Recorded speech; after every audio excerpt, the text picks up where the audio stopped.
Hello hello.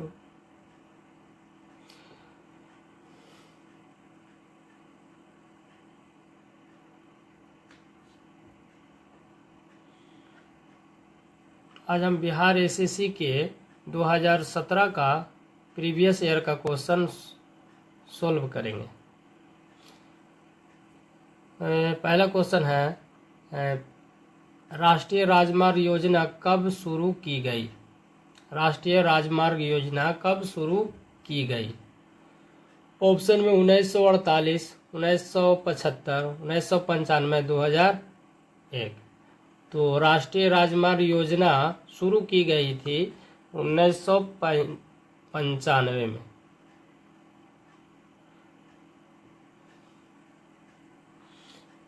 थोड़ा सा इससे डिटेल देख लेते हैं कि देखिए राष्ट्रीय राजमार्ग योजना कब शुरू की गई थी।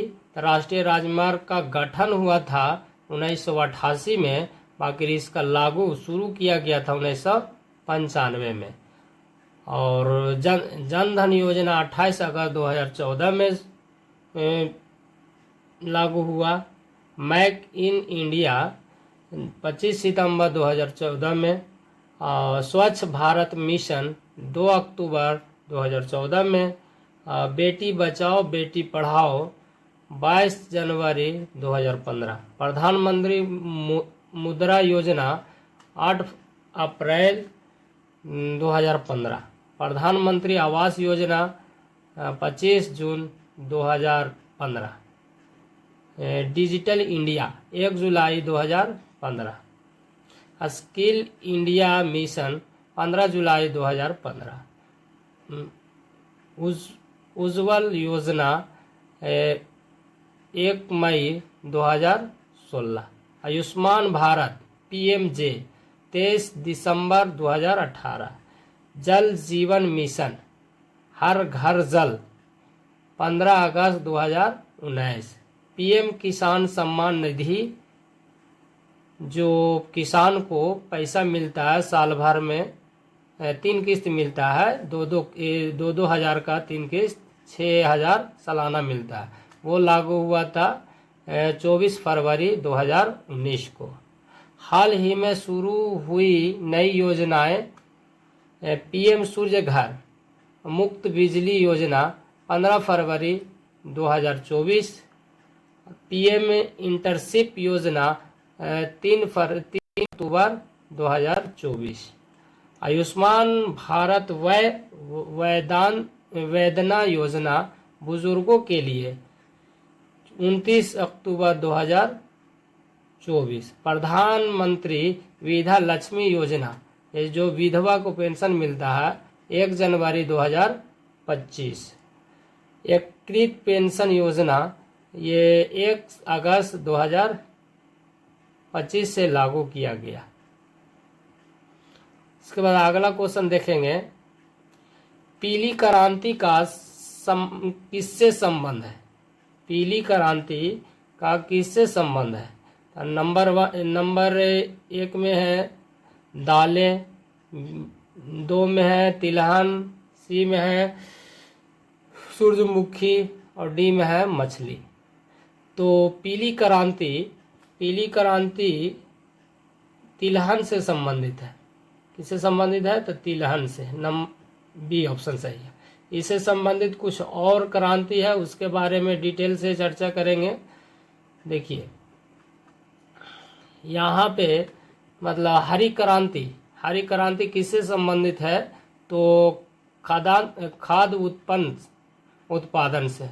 इसका जनक कौन है? Doctor MS Swaminathan. श्वेत क्रांति किससे संबंधित है? दुग्ध उत्पादन। इसका जनक डॉक्टर वर्गीज कुरियन।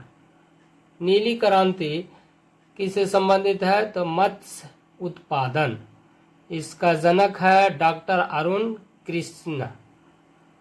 पीली क्रांति जो क्वेश्चन में है, पीली क्रांति वो तिलहन या तेल बीज से संबंधित है। इसका जनक है सैम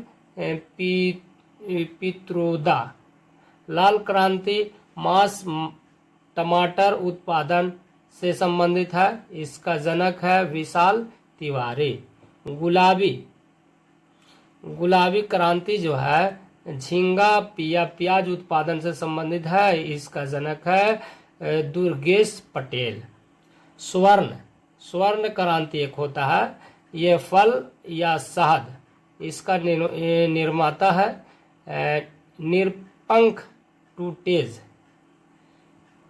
और एक है गोल्डन क्रांति, मतलब गोल्डन क्रांति, ये बागवानी से संबंधित है। एक प्रोटीन क्रांति जो हमारे मोदी जी लागू किए हैं, उच्च उत्पादन कृषि से है, इसका निर्माता नरेंद्र मोदी जी है। अगला क्वेश्चन देखेंगे, भारत में उत्पादित की गई कितने प्रतिशत कॉफी निर्यात की जाती है? तो ए में है 20%, बी में है 70%, सी में है 10% और डी में है 50%। तो भारत में उत्पादित कॉफी कितना प्रतिशत निर्यात होता है? तो 20%। ऑप्शन बी, ऑप्शन ए सही है। फिर अगला क्वेश्चन देखिए, दुर्गापुर इस्पात कारखाना किसकी सहायता से स्थापित किया गया? दुर्गापुर में इस्पात कारखाना है, किसकी सहायता से स्थापित किया गया है? ए में है जर्मनी, बी में है अमेरिका, सी में इंग्लैंड और डी में नॉर्वे। तो इसको देखिए, इसका ऑप्शन इंग्लैंड के सहायता से स्थापित किया गया। ठीक है, इसके बारे में थोड़ा सा डिटेल से चर्चा करेंगे। कारखाना, ठीक है, जैसे कारखाना का नाम है, स्थान है, स्थापना वर्ष है और किसके सहयोग से किया गया इधर है। जैसे कि भिलाई इस्पात संयंत्र है जो भिलाई या छत्तीसगढ़ में है। भिलाई जो है छत्तीसगढ़ में है, इसका स्थापना वर्ष 1955 में। और ये सोवियत संघ के सहयोग से स्थापित किया गया। राउरकेला इस्पात संयंत्र है जो राउरकेला उड़ीसा में है, ये भी 1955 में ही स्थापित किया गया था। इसका सहयोगी जर्मनी से सहयोग हुआ था इसका। दुर्गापुर इस्पात संयंत्र,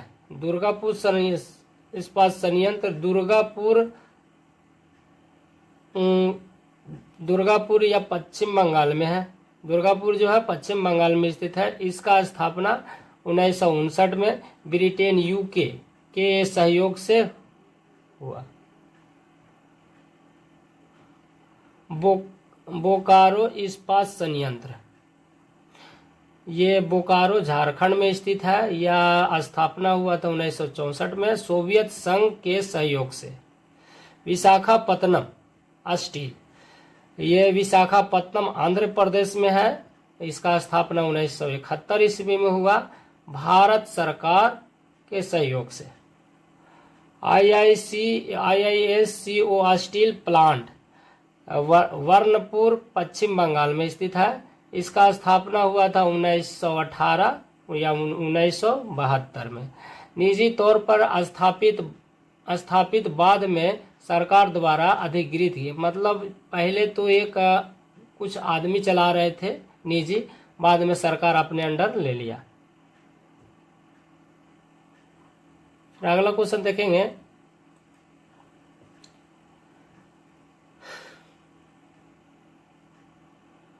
किस वर्ष के बजट में GST का पहली बार जिक्र किया गया था?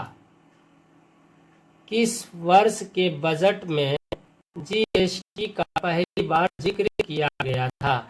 ऑप्शन ए में है 2006 से 7, ऑप्शन बी में 2013 से 14, ऑप्शन सी में 1998 से 99, ऑप्शन डी में 2015 से 16। तो GST का जिक्र किया गया था 2006 से 7, 2006 से 7। अगला क्वेश्चन है, राष्ट्रीयकरण से पहले स्टेट बैंक ऑफ इंडिया का क्या नाम था? राष्ट्रीयकरण से पहले ऑफ इंडिया का क्या नाम था? तो ऑप्शन ए में है imperial bank of India, B में company bank of India, C में बैंक ऑफ मद्रास, डी में बैंक ऑफ बम्बई। तो इसका ऑप्शन ए सही है, इंपीरियल बैंक ऑफ इंडिया। राष्ट्रीयकरण से पहले यही, इसका डिटेल से थोड़ा सा देखेंगे।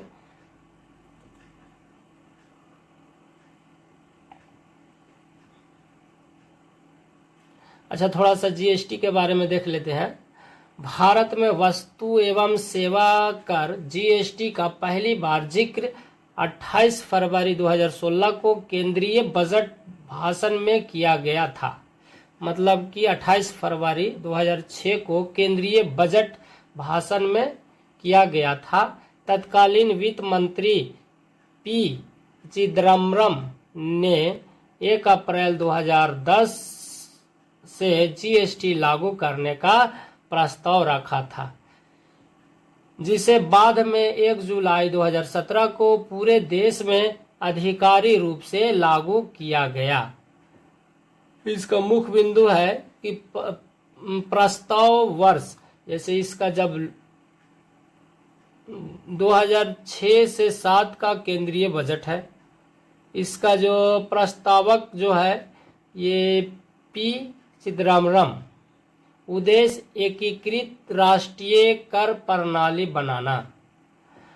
हालांकि जीएसटी का वैचारिक आधार 2000 में ही रखा गया था और 2004 में केलकर समिति ने इसकी सिफारिश की थी, लेकिन औपचारिक बजट घोषणा 2006 में हुई। देखिए, राष्ट्रीयकरण 1 जुलाई 1955 से पहले स्टेट बैंक ऑफ इंडिया या एसबीआई का नाम इंपीरियल बैंक ऑफ इंडिया था। इस बैंक का गठन 27 जनवरी 1921 को bank of Bengal, bank of Bombay और बैंक ऑफ मद्रास के विलय से हुआ। मतलब 3 बैंक विलय मिलकर एक स्टेट बैंक ऑफ इंडिया बना। 1955 में भारत सरकार ने इसका राष्ट्रीयकरण किया और इसे भारतीय स्टेट बैंक एसबीआई का नाम दिया। मूल नाम पहले से जो नाम था इंपीरियल बैंक ऑफ इंडिया, 1921 से 1955 तक चला यही नाम। उसके बाद स्थापना 27 जनवरी 1921 3 प्रेसिडेंसी बैंक के विलय से बना। राष्ट्रीयकरण नाम परिवर्तन 1 जुलाई 1955 को हुआ। अगला क्वेश्चन देखेंगे।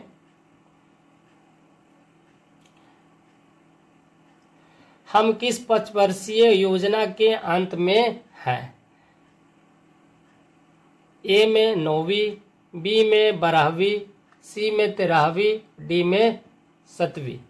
तो हम 12वीं 5 वर्षीय योजना के अंत में हैं। रेलवे आधारित संरचना के लिए इस समय विदेशी प्रत्यक्ष निवेश की सीमा है। ऑप्शन ए में 50, बी 75, सी 100, डी 0। तो ऑप्शन सी 100। यह किसी देश के व्यक्तियों की आय विषमता ज्ञात करती है। ऑप्शन ए में लॉरेंज वक्र, बी में मिन्हास वक्र, सी में जेटली वक्र और डी में चिदम्बरम वक्र। तो ऑप्शन ए लॉरेंज वक्र। अगला क्वेश्चन है, बैंक नोट प्रेस यहाँ पर है। बैंक नोट प्रेस यहाँ पर है। Option A Nashik, option B Dewas, option C Salwani, option D Hoshangabad. तो इसका ऑप्शन बी सही है, देवास। इसका डिटेल में थोड़ा सा देखेंगे।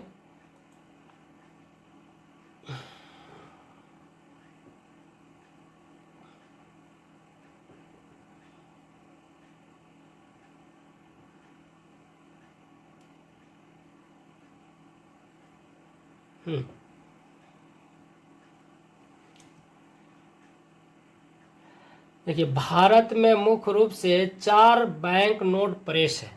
ठीक है, भारत में मुख्य रूप से 4 बैंक नोट प्रेस है, जिनमें से बैंक नोट प्रेस BNP नाम से प्रसिद्ध इकाई मध्य प्रदेश में स्थित है। इन सभी की जानकारी नीचे दी गई है। देखिए, बैंक नोट प्रेस BNP देसाव, ठीक है, यह मध्य प्रदेश के देसाव है देसाव जिले में स्थित है। इसकी स्थापना हुआ था देवास का स्थापना हुआ था 1974 में हुई थी। यहाँ उच्च मूल्य वर्ग जैसे 100, 20, 50, 100 और 500 रुपये के नोट छापे जाते हैं। Currency note press CNP Nashik में, करेंसी नोट जो है नासिक में छपते हैं। यह महाराष्ट्र के नासिक में स्थित है। यह भारत का सबसे पुराना नोट प्रेस है, जिसकी स्थापना 1928 ईस्वी में हुई थी। अगला क्वेश्चन देखेंगे। जनसंख्या की दृष्टि से भारत बड़े राज्य में से यह नहीं है। देखिए,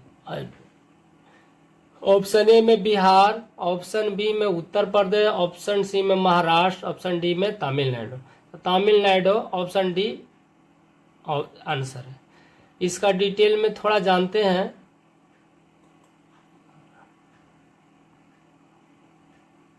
देखिए, इसका डिटेल में थोड़ा जानते हैं कि क्षेत्रफल के आधार पर राजस्थान सबसे बड़ा राज्य है। क्षेत्रफल के आधार पर नहीं, आओ थोड़ा आगे चल हाँ, जनसंख्या के आधार पर सबसे अधिक जनसंख्या वाला राज्य उत्तर प्रदेश है। दूसरा इससे बड़ा है महाराष्ट्र और तीसरा बड़ा है बिहार। फिर सबसे जनसंख्या के दृष्टि से सबसे छोटा सिक्किम है। उसके बाद उससे बड़ा मिजोरम और उससे बड़ा अरुणाचल प्रदेश। अब देखना है क्षेत्रफल के आधार पर राजस्थान सबसे बड़ा है, उसके बाद मध्य प्रदेश, उसके बाद महाराष्ट्र, और क्षेत्रफल के आधार से सबसे छोटा गोवा, फिर सिक्किम, फिर त्रिपुरा।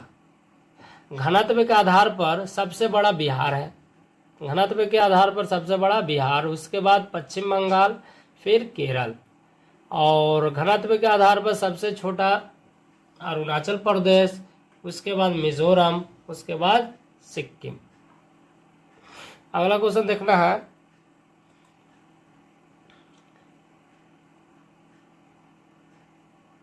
हाँ, निम्न में से किसका प्रति वर्ग किलोमीटर जनसंख्या घनत्व सर्वाधिक है? ऑप्शन ए में Bihar, option B Paschim Bangal, option C Kerala, option D Uttar Pradesh. तो बिहार में प्रति वर्ग जनसंख्या घनत्व सबसे अधिक है।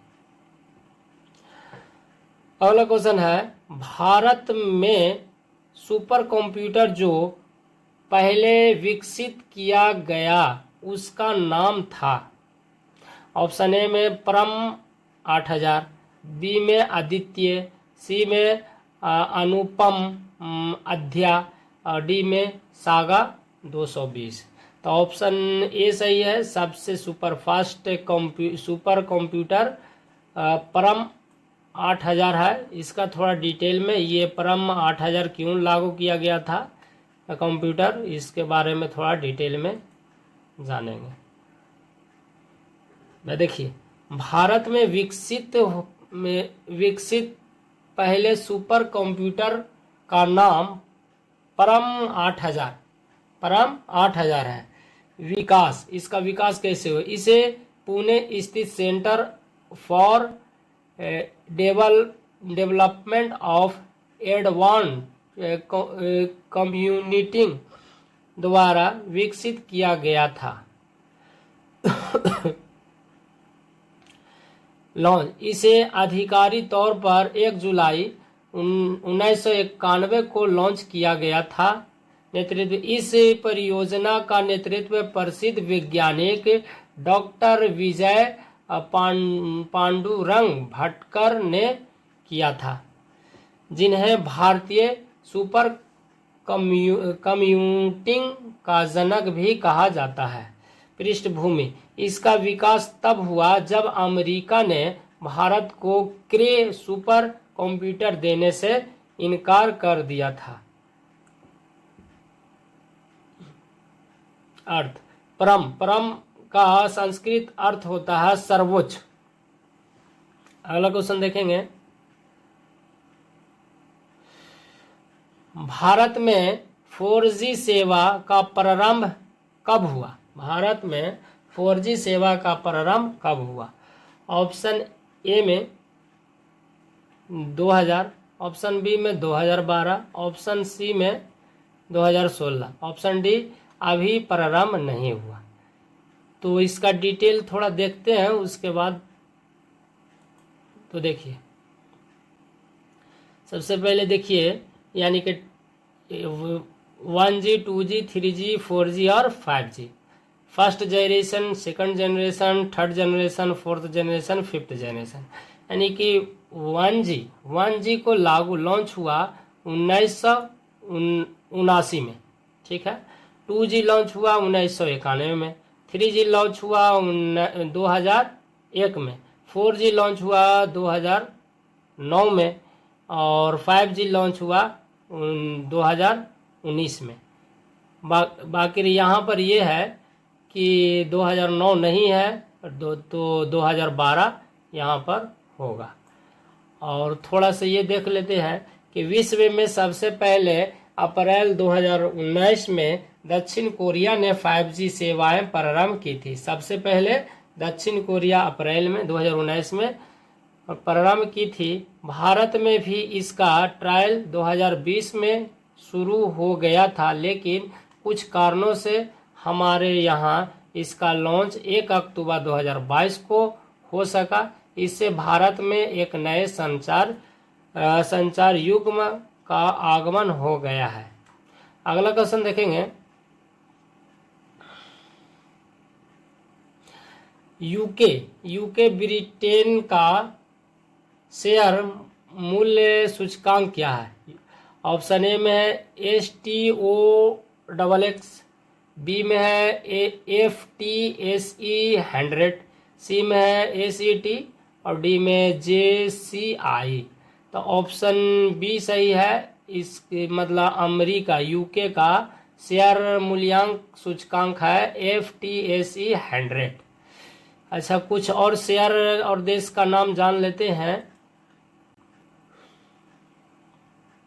जैसे देखिए, प्रमुख देशों के प्रमुख शेयर बाजार सूचकांक, जैसे यूके का हो गया FTSE 100, भारत का हो गया BSE सेंसेक्स और NSE निफ्टी 50। अमेरिका को हो गया डॉन जोन्स। जापान को हो गया निक्की 225। जर्मनी को DAX डेक्स। फ्रांस को हो गया CAC 40। चीन का हो गया शंघाई कंपोजिट। FTSE 100 के बारे में मुख्तार लॉन्च हुआ था 3 जनवरी 1984 में। प्रतिनिधित्व LSE के कुल बाजार पूंजीकर का लगभग 80%। अगला क्वेश्चन देखेंगे, रिजर्व बैंक ऑफ इंडिया के प्रथम भारतीय गवर्नर कौन थे? जब भारत का रिजर्व बैंक ऑफ इंडिया बना तब का प्रथम भारतीय गवर्नर जनरल, कहा कि ये तो बैंक बना था अंग्रेज के समय, तो अंग्रेज का भी गवर्नर जनरल था, बाकी प्रथम भारतीय बना था ये सी डी देशमुख। अच्छा, इसका स्थापना कब हुआ और ये देख लेते हैं थोड़ा डिटेल से। देखिए, आरबीआई गवर्नर की सूची, यानी कि आरबीआई का स्थापना हुआ था 1935 में। तब उसका प्रथम गवर्नर जनरल था सर ऑसबोर्न स्मिथ, जो 1935 से 37 तक इसका कार्यकाल था। उसके बाद फिर बना सर जेम्स ब्रेड टेलर 1937 से 1943। उसके बाद तीसरा सर सी.डी. देशमुख, जो भारत का प्रथम भारतीय गवर्नर बना, तीसरा नंबर पर वो बना 1943 से 1949। उसके बाद फिर बना सर बेनेगल रामाराव 1949 से 1957 तक चला। फिर बना के.जी. अम्बेगौकर 1957 से 1957। फिर बना H.V.R. अयंगर 1957 से 1962 तक। P.C. भट्टाचार्य 1962 से 1967। उसके बाद बना L.K. झा 1967 से 1970 तक इसका कार्यकाल था। फिर B.N. आदरकर 1970 से 1970 तक ही चला। इसी तरीके से कार्यकाल चला। फिर अभी जो है वर्तमान में है संजय मल्होत्रा, जो 2026 में इसका स्टार्ट हुआ कार्यकाल, वो अभी तक है। तो प्रथम governor general sir Osborne Smith है, 1935 में इसका कार्यकाल संभाला, और आरबीआई का स्थापना भी हुआ था 1935 में। फिर प्रथम भारतीय गवर्नर जनरल तो बता दिए, सी.डी. देशमुख है, जो 1943 में ही अपना कार्यकाल संभाला। सबसे लंबा कार्यकाल है सर बेनेगल रामाराव, 7 साल से अधिक कार्य किया। सबसे छोटा कार्यकाल अमिताभ घोष का है, जो 20 दिन में ही समाप्त कर दिया। और क्या आप वर्तमान गवर्नर जनरल संजय मल्होत्रा है। अगला क्वेश्चन देखेंगे।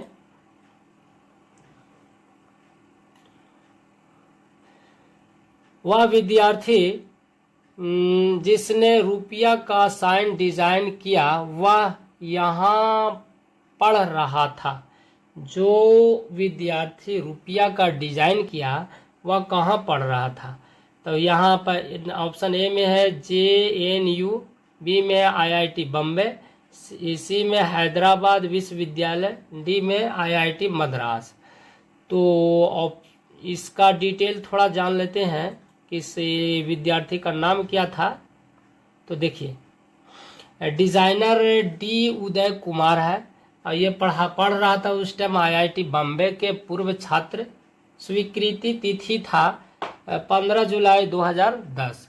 डिजाइन का आधार यह देवनागरी रा और लैटिन आर का एक मिश्रित रूप है, जिसमें एक शिरोरेखा ऊपरी क्षैतिज रेखा है। अगला क्वेश्चन देखेंगे। यह कार्बन कर घोषित करने वाला प्रथम देश था, यानी कि कार्बन कर घोषित करने वाला प्रथम देश कौन था। ऑप्शन ए में स्वीडन, बी में जर्मनी, और सी में फिनलैंड, और डी में अमेरिका। तो इसको डिटेल में देखते हैं कार्बन कर क्या होता है। तो जैसे कार्बन कर लागू करने वाला सबसे पहला देश था फिनलैंड में ही लागू हुआ था 1990 में। प्रक्रिया क्या है। कार्बन टैक्स प्रदूषण फैलाने वालों पर लगाया जाने वाला एक प्रत्यक्ष या अप्रत्यक्ष कर था। जो प्रदूषण ज़्यादा फैलाता था उस पर लगता था ये कर। इसका उद्देश्य था ग्रीन हाउस उत्सर्जित को कम करना। ठीक है, अगला क्वेश्चन देखते हैं। कीवी चिड़िया कहाँ पाई जाती है। कीवी चिड़िया कहाँ पाई जाती है? ऑप्शन ए में नॉर्वे, बी में इंग्लैंड, सी में न्यूजीलैंड, डी में स्पेन। तो कीवी चिड़िया न्यूजीलैंड में पाई जाती है। थोड़ा सा डिटेल जान लेते हैं कि कौन देश में कौन सा चिड़िया पाया जाता है।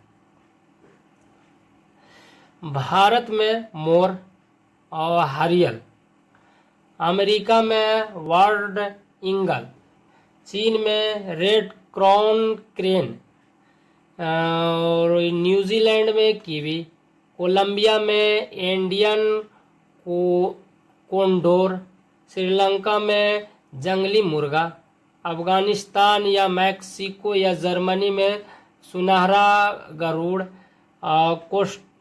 कोस्टा रिका में कलर्ड थर।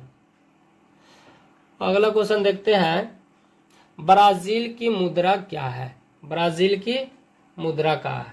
तो ऑप्शन ए में रूबल, बी में रियल, सी में वर्ब और डी में रियाल। तो ऑप्शन बी रियल है, ऑप्शन बी सही है। कौन महलों का शहर कहलाता है? कौन महलों का शहर कहलाता है? ऑप्शन ए में पटना, बी कोलकाता, सी चंडीगढ़ और डी लखनऊ। तो महलों का शहर कोलकाता को कहा जाता है। किसे अच्छे समय का राजा कहा जाता है? किसे अच्छे समय का राजा कहा जाता है? Option A Shahrukh Khan, option B Salman Khan, option C Vijay Mallya, option D Kejriwal. तो विजय माल्या को अच्छे समय का राजा कहा जाता है। अगला क्वेश्चन, यह मुंबई की प्रथम प्रखनली शिशु थी और 2016 में इन्हें एक शिशु को जन्म दिया। ऑप्शन ए में दुर्गा, बी में हर्षा, सी में सिमी और डी में राधा। तो हर्षा को जन्म दिया।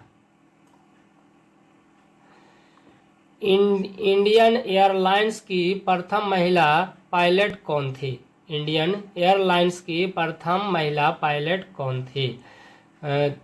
तो ऑप्शन ए में दुर्बा बनर्जी, बी में डायना ईडुलजी, सी में नीरजा और डी में आरती शाह। तो ऑप्शन ए दुर्बा बनर्जी। किनको महानामा कहा जाता है? किनको महानामा कहा जाता है? Option A Mahatma Gandhi, B Jawaharlal Nehru, C Madan Mohan Malviya, D Rajiv Gandhi. तो मदन मोहन मालवीय को महानामा कहा जाता है। अगला क्वेश्चन, प्रथम भारतीय अभिनेत्री कौन थी जिन्हें दादा साहब फाल्के पुरस्कार प्रदान किया गया था? Option A Devika Rani, B में मधुबाला, सी में मीना कुमारी, डी में नरसिंह। तो दादा साहेब फाल्के पुरस्कार देविका रानी को दिया गया था। आज के लिए 26 क्वेश्चन है, इतना ही। अगला दिन से